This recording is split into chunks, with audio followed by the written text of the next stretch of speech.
Hello and welcome to another one of my History Revision A-Level video podcast thingies.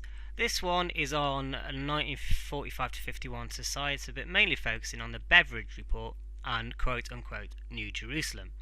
Let's have a look at the report first itself. It was properly called Social Insurance and Allied Services, published in December 1942. It sold more than 630,000 copies and was distributed to British troops, and it was even popular in America. It was used as propaganda in Europe, dropped over Europe and in Germany, and there was positive analysis of it found in Hitler's bunker. It was there to consider the preliminary steps towards post-war reorganisation to boost morale in wartime Britain, and the job and responsibility of producing this report was given to William Beveridge, a Liberal MP, and he was central to it. He actually went further than he was supposed to go, and he believed that it was possible to ensure a minimum level of welfare without extreme measures, and insurance providing protection against illness and unemployment, for example, and it should not increase government expenditure.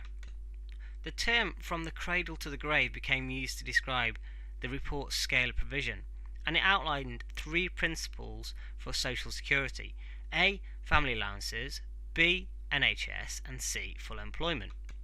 Now, these were not new ideas, but it would replace unsystematic welfare with a central one, and also avoid the hated means test. There were 5 giants to be defeated, and these were want, ignorance, disease, squalor, and idleness, or WIDSI if you use their first initials.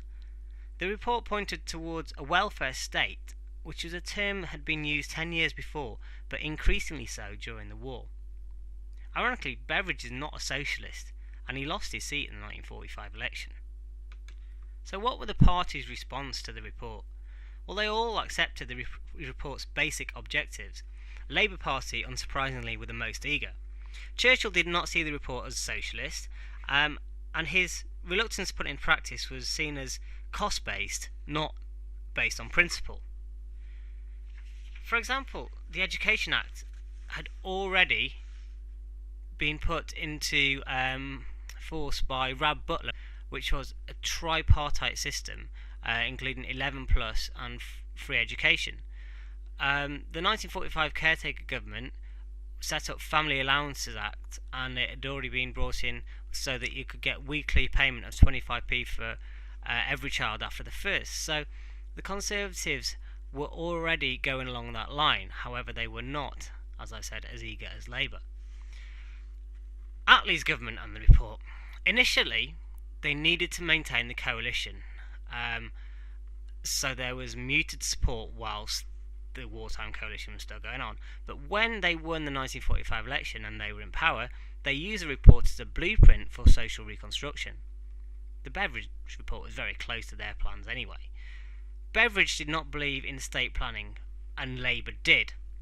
And there were 4 main measures in the summer of 1948 that Labour brought in: A. National insurance, B. Industrial injuries, C. National assistance, and D.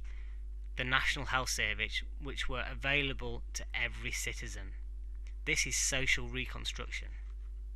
So the opposition to the report. There was Conservative opposition at every turn, but this has subsequently been shown to be tactical, as they didn't get rid of barely any of it when they came back to power. All Conservative governments, with the exception possibly of this one at the moment, have kept it and even extended it. There was initial opposition from the doctors to the NHS, but Bevan negotiated and eventually bought them off. Quote from him, stuffing their mouths with gold. So the flagship of the welfare state was the NHS, and before this, healthcare had to be paid for by the patient, with private insurance or even charities helping out. The NHS was to be free at the point of service and pay for itself. Bevan didn't listen when he was told demand would outstrip supply, which it did. It would have paid beds for private fee paying patients as well. So pay beds for private fee paying patients so they could pay for extra services. GPs could continue to be private and NHS doctors at the same time. Chancellor Hugh Dalton was a supporter of it initially, so money was given to the NHS. Eventually, though, when it was put into practice, there was this thing called dandruff syndrome, trivial complaints wasting time, and there's a bureaucracy. It being the largest single employer in Europe, it's going to be. Plus, a population shift meant it has always had its problems. The NHS budget rose dramatically after 1948, from £134 million to £356 million. And the idea that it was to be free at the point of service was breached in just 1949, with prescription charges of £1, 5p, a lot less than now, being put into place. Bevan resigned over cuts in the NHS spending, partly due to the Korean War in 1951, though he was no longer Health Minister.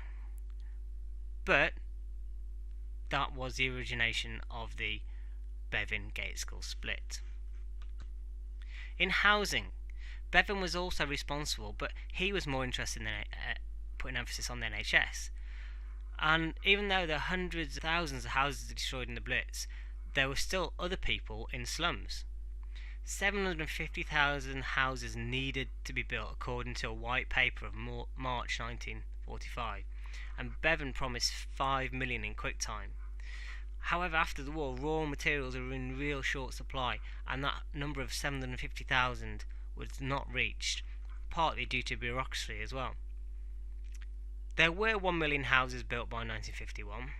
4 out of 5 of those were council houses, and these were good quality houses with a lot of space. And there was also prefabs and even squatting as short-term solutions. So, some historical interpretation on this. Marr calls Beveridge a spin doctor. Giving Beveridge a limited remit was like giving Da Vinci some paper and asking him to doodle to pass the time. Lynch says the report has been come to regard as singly the most significant social policy document of the 20th century. Lynch also says that social revolution, this was a social revolution, but one that was wanted by the people and that built upon existing structures. But class structures remain largely unaltered, and condition and status for women was not achieved.